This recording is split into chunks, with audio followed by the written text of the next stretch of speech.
Bem-vindos ao Baú do Trader. Sou o Paulo Bittencourt para aquele comentário fofo de fim de dia, né? Muito bem. Não é, antes de mais nada, não é um pregão como tivemos hoje, apesar de estar trazendo aqui Taurino está feliz, mas quando nós analisamos, eu gosto sempre de ver a grande figura.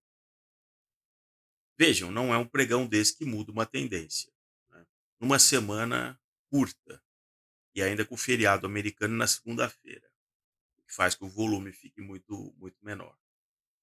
É interessante que o mercado ele é bastante seletivo, né? Então, só fazendo um comentário, bastante seletivo no seguinte sentido: nós temos uma declaração de um dos diretores do Fed que diz: olha, nós podemos parar de subir o juro. É a opinião dele, é a opinião dele, né? De um dos diretores ali dos Fed regionais. E vejam, se vocês forem ler a declaração dele, é tudo dúbio. Tudo que ele fala, ele põe um mas.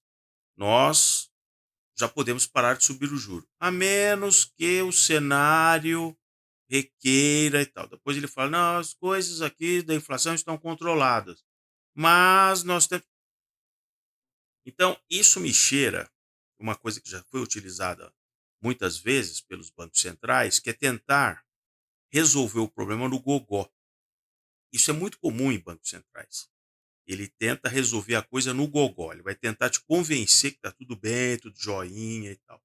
No mesmo dia que sai a notícia que aquela grande incorporadora chinesa não pagou ali 60 milhões de dólares da dívida que vencia e tal. Tá?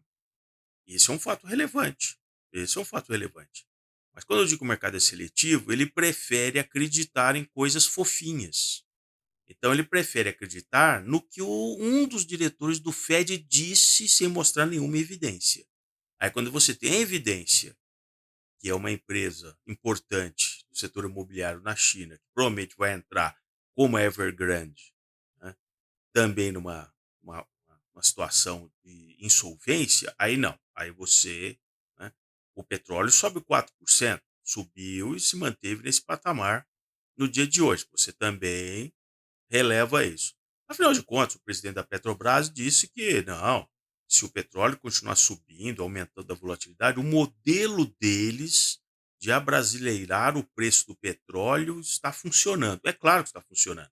Ele vai gerar um prejuízo no trimestre para a Petrobras. Dane-se o minorotário, dane-se você, o minorotário, tá certo? Porque ele vai realmente suavizar, abrasileirar o preço do petróleo, tá certo? Então, voltando aqui, então, como se a semana tivesse terminado hoje, esse seria a magnitude, né? Veja que não faz nem cosquinha com tudo que aconteceu desde o início de agosto, né? E há um outro fator nessa semana, né? Com o feriado na segunda-feira, um feriado no Brasil na quinta-feira, haverá aquele pregão encaixotado na sexta, que os chapa branca gostam muito de puxar papel, posicionar e tal, essa coisa toda. Mas é uma semana, voltando aqui para falar com vocês, é uma semana que eu consideraria irrelevante. Por que irrelevante? Porque é uma semana que o presidente da Câmara está visitando a China. Tudo está parado ali no Congresso, não tem votação nenhuma. O presidente não tem uma foto sequer da recuperação dele, ele só está ali no aplicativo, né? No aplicativo, né? O ministro dos Direitos Humanos finalmente soltou uma nota de repúdio ao que está acontecendo realmente, né?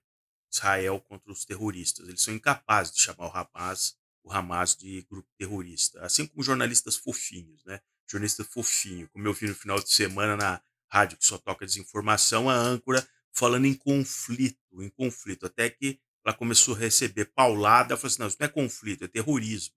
Dá o nome certo para as coisas.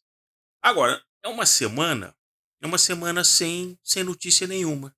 Só que o prazo está correndo. O prazo está correndo. Nós estamos indo para o fim de outubro.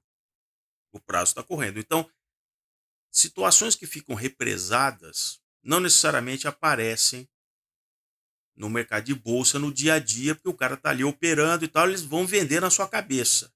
Então o cara que já se posicionou, viu que era uma semana largada e ele saiu dando aquela puxada, aproveitando cenários internacionais, tal, o petróleo tinha subido e tal. Lembra que a Petrobras ontem é que puxou a bolsa.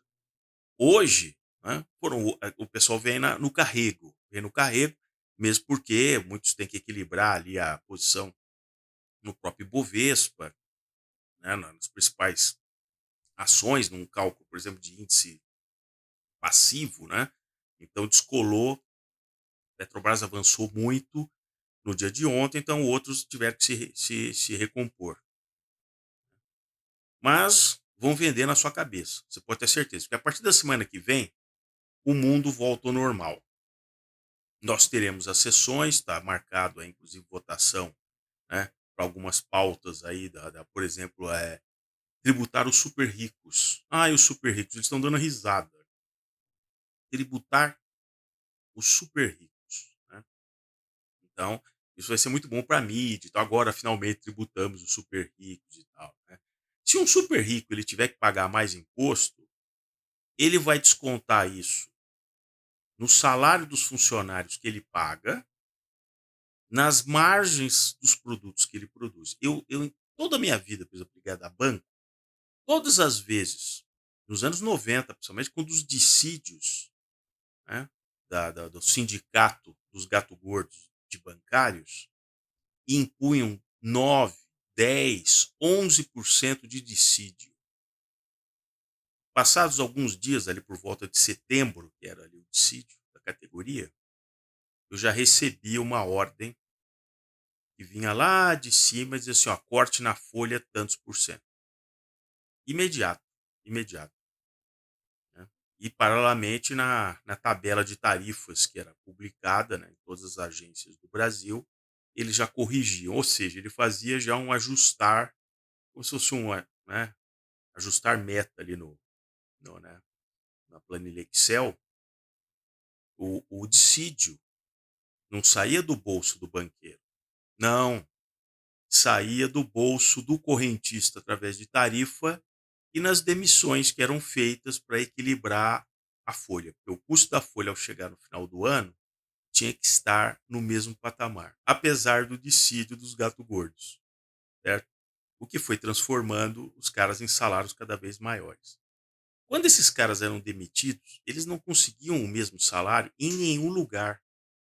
E o salário dele estava tão inflado para a função que ele exercia, eu nunca vi um cara voltar, com raríssimas exceções, para o mesmo patamar de salário. Ele tinha que arranjar uma outra função. Mas ele dizia, mas eu trabalhei em banco tantos anos. É, meu filho, mas você foi virando aquele gato gordo, né? Pelo que você faz, que muitas vezes era só funcionava na instituição financeira que ele trabalhava, né? Só tinha alguns procedimentos, algumas coisas que só funcionavam naquele banco. Aquele banco podia fazer aquela linha de financiamento, aquele tipo de produto, etc e tal. E aí o cara achava que aquilo era uma coisa muito importante. Na verdade, ele era apenas um operador, né? Ele não tinha inteligência nenhuma. Não dá para você aproveitar o cara em lugar nenhum, tá certo? Então é isso. Finalmente aqui, voltando só para o gráfico da semana, fotografem aqui essa semana. E aí na semana que vem a gente vai voltar a esse ponto para dizer assim, o que, que se resolveu, o que não resolveu. Porque essa semana não se resolve nada. Quando não se resolve nada, dá até para você dar aquela especulada, tá certo? Então, aquela surfadinha, mas isso não resolve a tendência geral. Não resolve a tendência geral. Sinto muito, mas não resolve. E aí, a partir da semana que vem, nós já será a segunda quinzena de outubro, começam a sair os números, né? Os números que mandam, né? Os números é que mandam, né? Vai sair IPCA 15, dados aí de prévia disso, daquilo, já saiu o varejo em baixa, continua em baixa, né? Então, mas não tenta encontrar uma relação entre dados econômicos e coisas assim. O mercado ele foca no dia a dia, na notícia fofinha que é mais interessante que foi divulgado ali, aí um comenta com o outro e tal, e aí a bolsa sobe, subir, porque evidentemente ela não quer abandonar o patamar dos 115 mil pontos. Perdendo esse suporte dos 115 mil pontos, a coisa vai ficar muito séria, tá bom? Então é isso aí. Um abraço, lembrando que o áudio fica disponível lá no Baú do Trader, no Spotify, para quem não assiste aqui os vídeos, mas vai estar disponível lá. Grande